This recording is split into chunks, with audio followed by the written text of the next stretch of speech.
बिस्मिल्लाहिर्रहमानिर्रहीम। स्टूडेंट, हमने जो पंजाब पब्लिक सर्विस कमीशन का जो टेस्ट था या फेडरल पब्लिक सर्विस कमीशन का जो टेस्ट है उसके लिए जो सिलेबस है मैं आपको वो बता देती हूँ टॉपिक वाइज कि आपके लिए कौन से चैप्टर ज़्यादा इंपॉर्टेंट हैं कौन से नहीं हैं। मैं अभी आपको सिर्फ चैप्टर वाइज बता रही हूँ और पेपर सॉल्व करने का तरीका बता देती हूँ। नेक्स्ट वीडियोज़ में क्योंकि मैं पंजाब पब्लिक सर्विस कमीशन के जो टॉपिक्स हैं उनको मेंशन कर चुकी हूँ, बट मैं फेडरल पब्लिक सर्विस कमीशन वालों के भी टॉपिक जो है वो मेंशन कर दूँगी। अच्छा स्टूडेंट, ये जो हमारे पास पेपर आता है ना रिलेटेड टू स्टैटिस्टिक्स, ठीक है, पंजाब पब्लिक सर्विस या federal public service test syllabus जो होता है, तो इसमें हमारे पास 2 पार्ट होते हैं, ठीक है। MCQs पे होता है बट 2 पार्ट होते हैं। एक पार्ट 1 होता है, पार्ट 1, एंड सेकेंड आपके पास क्या होता है, पार्ट 2।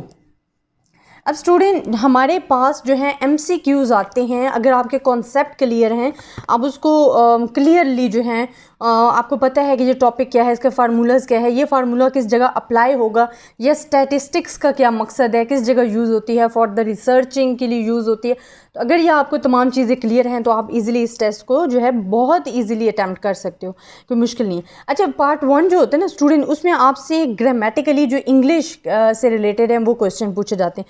अब जो इंग्लिश से रिलेटेड क्वेश्चन पूछे जाते हैं वो भी मैं आपको कुछ बता देती हूँ कि उनमें क्या क्या चीज़ ऐड होती है। एक तो आपसे पूछी जाती है जी वोकैबुलरी के क्वेश्चन आ जाते होते हैं, ठीक है। आपके पास जो पहला टॉपिक होता है वो इसमें आ जाता है वोकैबुलरी। दूसरा आपका जो ग्रामर यूज़ होता है ना, तो वो आपको पता होना चाहिए, ठीक है, कि आपकी जो ग्रामर यूजेज है वो आपकी स्ट्रॉन्ग होनी चाहिए। इसी तरह आपके पास जो नेक्स्ट सेंटेंस स्ट्रक्चरिंग के बारे में ना बहुत ज़्यादा आ जाता है। तो ये जो पहला पोर्शन होता है जो आपका 20 मार्क्स, पहले मैं ये भी बता दूँ, ये सेंटेंस स्ट्रक्चरिंग जो है इसके बारे में जो है आपका इन्वॉल्व होते हैं। तो ये 3 टॉपिक्स होते हैं जिनसे रिलेटेड आपका पार्ट 1 होता है, और जो पार्ट 1 होता है वो आपका 20 मार्क्स का होता है और टोटली MCQs होते हैं। पार्ट 2 जो होता है वो आपका होता है 80 मार्क्स का। इसमें कितने मार्क्स होते हैं, 80 मार्क्स। और इसमें जो आपसे क्वेश्चन पूछे जाते हैं for the post of statistical commission के लिए, तो वो आपसे कुछ मैं आपको चैप्टर बता देती हूँ जो हमारे लिए इंपॉर्टेंट होते हैं, वो एज अ सिलेबस यूज़ हो रहा होता है फॉर बोथ द टेस्ट के लिए। तो हमारे पास सबसे पहले होता है कि इंट्रोडक्शन ऑफ स्टैटिस्टिक का आपको पता होना चाहिए। ये चैप्टर है इंट्रोडक्शन ऑफ स्टैटिस्टिक। इससे रिलेटेड जितने टॉपिक आते हैं मैं आपको इंशाल्लाह नेक्स्ट वीडियोस में इंपॉर्टेंट टॉपिक्स भी डिस्क्राइब कर दूंगी ताकि आपको इजीली प्रिपरेशन कर सकें। देन सेकंड हमारे पास होता है प्रेजेंटेशन ऑफ डेटा। जो सेकंड हमारे पास है टॉपिक वो होता है प्रेजेंटेशन ऑफ डेटा। इसी तरह जो थर्ड हमारे पास होता है हम कहते हैं मेजर ऑफ सेंट्रल टेंडेंसी। मैं इन सब चैप्टर्स के जो इंपॉर्टेंट टॉपिक हैं for the federal Punjab service commission वालों के लिए वो भी मैं इंशाल्लाह नेक्स्ट वीडियोस में आपको डिस्क्राइब कर देती हूँ। Measure of central tendency. इसी तरह जो हमारे पास 4 होता है, ये 1 2 3 4 जो हमारे पास होता है वो मेजर ऑफ डिस्पर्जन आपके पास है। आपके पास क्या है, मेजर्स ऑफ डिस्पर्जन। 5th हमारे पास होता है जी जो टॉपिक है सिलेबस जो है वो आपका है इंडेक्स नंबर। आपको इंडेक्स नंबर के बारे में पता होना चाहिए। ये हमारे पास जो टोटल हैं वो 12 उन्होंने सिलेबस में दिए हैं चैप्टर जो कि हमने तैयार करने हैं। अब मैं आपको अगेन बता रही हूँ ताकि मैं 6 नेक्स्ट चैप्टर लिख चूँगी कि आपके पास कौन कौन से और चैप्टर्स हैं। बल्कि मैं अगर चलिए मैं इसको क्लियर करके लिख देती हूँ ताकि आपको समझ आए। तो इसमें क्या होता है स्टूडेंट, जो आपका पेपर आता है 2 पार्ट पे मुश्तमिल होता है। एक पार्ट 1 होता है, सेकेंड पार्ट B होता है। ये 20 मार्क्स का पार्ट होता है। बस इसमें आपकी इंग्लिश से रिलेटेड क्वेश्चन आएंगे, आपके वोकैबुलरी से रिलेटेड, ग्रामेटिकली यूजेज आपका आ जाता है, सेंटेंसेस स्ट्रक्चरिंग का आ जाता है। तो ये जो है ये पार्ट 1 में आता है और इसके जो 20 मार्क्स होते हैं वो स्पेसिफिक होते हैं। जो पार्ट 2 है वो 80 मार्क्स होते हैं, उनके स्पेसिफिक कर दिए जाते हैं। बट उनमें जो आपका सिलेबस है, जो चैप्टर्स हैं जिनमें से क्वेश्चन पूछे जाएंगे वो मैं आपको बता रही हूँ कि वो इंट्रोडक्शन ऑफ स्टैटिस्टिक है, प्रेजेंटेशन ऑफ डेटा आ जाता है, मेजर्स ऑफ सेंट्रल टेंडेंसी है, मेजर ऑफ डिस्पर्जन है, इंडेक्स नंबर है। इट्स 5 चैप्टर्स, ठीक है, ये 5 चैप्टर हैं। बट हमारे पास जो टोटल चैप्टर हैं वो आपके पास होने चाहिए जी 12 चैप्टर्स हैं। तो वो मैं आपको मेंशन कर रही हूँ, 5 चैप्टर मैं आपको मेंशन कर चुकी हूँ। अब जो हमारे पास 6 टॉपिक है, 6 चैप्टर है, वो हमारे पास जी क्या है, हमारे पास होता है simple regression and correlation. Simple regression and correlation.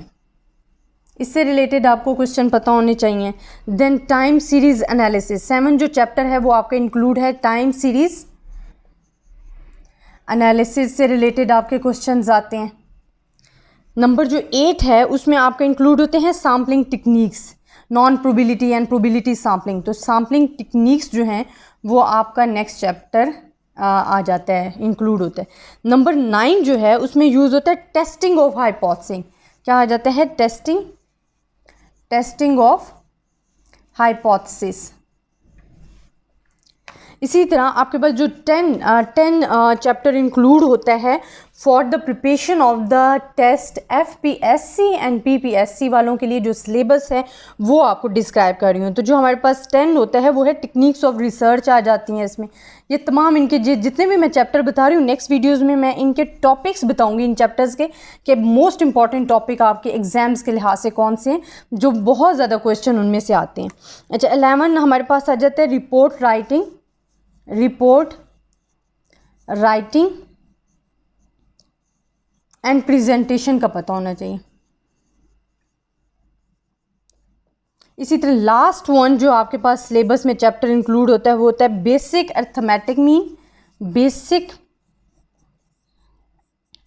Arithmetic and IT knowledge आपको होना चाहिए थोड़ा बहुत, IT नॉलेज। तो ये जो हमारे पास आ जाता है ये पैटर्न है आपके पास मेन टेस्ट सिलेबस है for the federal public service commission वालों के लिए और पंजाब पब्लिक सर्विस कमीशन वालों के लिए। जो मैंने अभी आपको चैप्टर्स बताए हैं चैप्टर वाइज जो कि पार्ट 2 में जिनमें से बहुत ज़्यादा MCQs आते हैं, उन चैप्टर्स के आगे मैं मेन टॉपिक नेक्स्ट वीडियोस में डिस्कस करती हूँ। स्टूडेंट अगर वो आप टॉपिक तैयार कर लोगे तो आपको ये डीपली चैप्टर में भी पढ़ने की ज़रूरत नहीं। अगर वो आप टॉपिक भी तैयार कर लेते हो तो इंशाल्लाह आप जो अपना टेस्ट है बहुत ही ईजी तरीके से और अच्छे तरीके से आप पास कर सकते हो। सो ये पार्ट 1 जो है ये आप अपनी कोई भी अच्छी ग्रामर्स की जो बुक्स मिल रही हैं वो आप लेके अपना तैयार कर सकते हो पार्ट 1। और पार्ट 2 के लिए जो है ये मैं आपको टॉपिक बता देती हूँ, उस टॉपिक पे आप हमारे नाज अकेडमी जो है तमाम के तमाम टॉपिक्स उसमें भी इंक्लूड हैं, आप वहाँ से भी हेल्प ले सकते हो। ठीक है, तो बाकी आप कोई भी अच्छी सी बुक्स यूज़ कर सकते हो जिसमें से आप इसके बारे में इंफॉर्मेशन ले सकते हो। तो स्टूडेंट इंशाल्लाह नेक्स्ट वीडियोस में हम इनके जो मेन इंपॉर्टेंट टॉपिक्स हैं वो आपसे डिस्क्राइब करूँगी। आई होप आपको मेरी वीडियो पसंद आई होगी। लाजिम मेरे चैनल को सब्सक्राइब कीजिएगा और कमेंट में भी मुझे बताइएगा कि आपको मेरी वीडियोज़ कैसी लग रही हैं। ठीक है, अल्लाह हाफिज़ स्टूडेंट।